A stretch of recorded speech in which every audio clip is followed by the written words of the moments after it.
Jensen, you're not only looking at technological advances and thinking about how to do that, how to build this infrastructure, you have to be thinking about risks all the time, too. Yeah. What's at the top of your list in terms of risk assessments when you're looking at these things that pose a risk, pose a threat to the growth that you're talking about?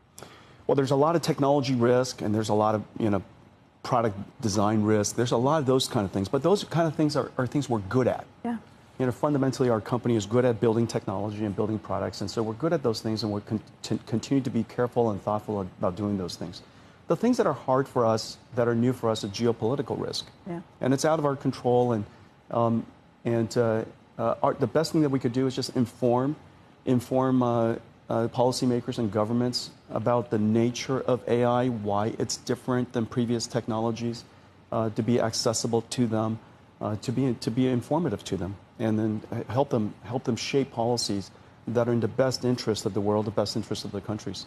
So how far ahead of China do you think we are in terms of AI development at this point? How close? Depending on which layer of the stack, but overall, I would say we're not far ahead. If you look at the entire stack, they're way ahead on energy.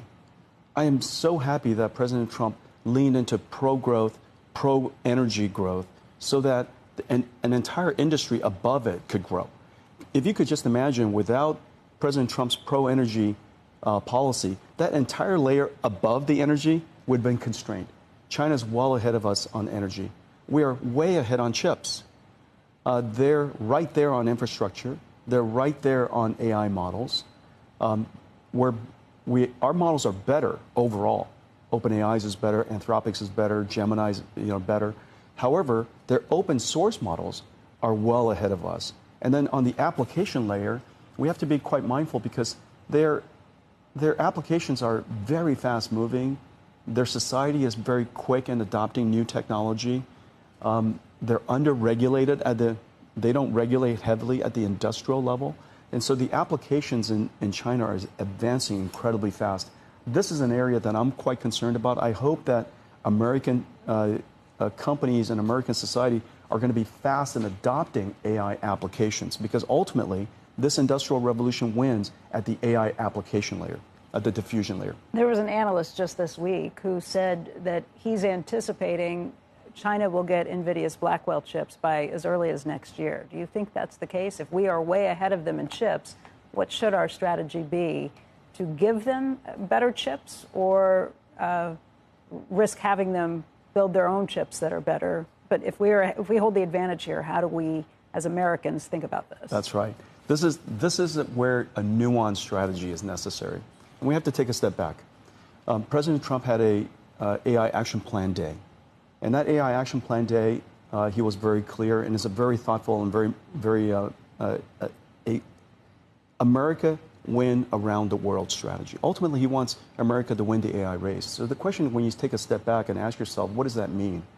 At the chip level, you want to have the most advanced chips. We want to make sure that the United States and American allies have the most advanced access to the most advanced AI chips. On the other hand, in order to win the AI race, you need to have all of the world's AI developers to be building on your platform. Just as if you're an app store, you would like all of the apps to run on your app store. If you're an operating system, you would like all the world's applications to run on your operating system. If you were a chip, an American tech stack, you want all of the world's AI developers to developing on your American tech stack.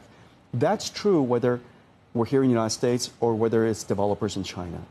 So this from a nuance, defense perspective, we don't want them having the chips that are as great as we are, because we don't want them having access to that, particularly when it comes to the military. No government, surely Chinese government, is going to be building their defense on Western technology. Nor does the Pentagon use Chinese chips to build our national security. And so they have plenty of chips themselves. Don't forget that this is a country not without any chips. They have Huawei. They have really, really sophisticated and really entrepreneurial startups building AI chips. They're manufacturing lots of chips. And so the fact of the matter is their military has plenty of access to their own chips.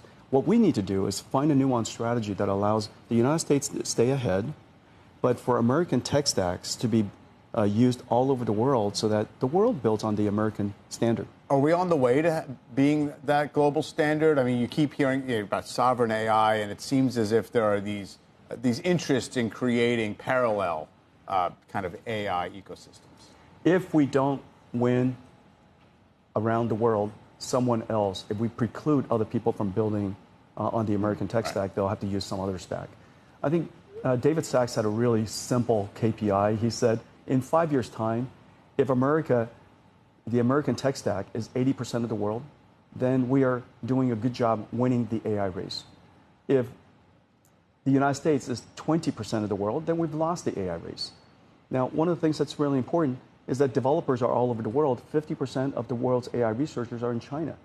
China is 30% of the technology industry, technology market. The Chinese market is large. They've got 1 billion users. And so it's not a market that you could easily decide to walk away from if your ultimate goal is for America to win the AI race. Giving up 30% of the world's market right from the get-go, and then not allowing American technologies to diffuse and be proliferated around the world, we are essentially isolating American technology into America and forfeiting and conceding the rest of the world to everybody else. And I think President Trump would say that that would be not a condition for America to win the AI race. And so we have to find a nuanced strategy that allows America to have the best technology, earliest technology, but also to win AI developers around the world and win AI markets around the world.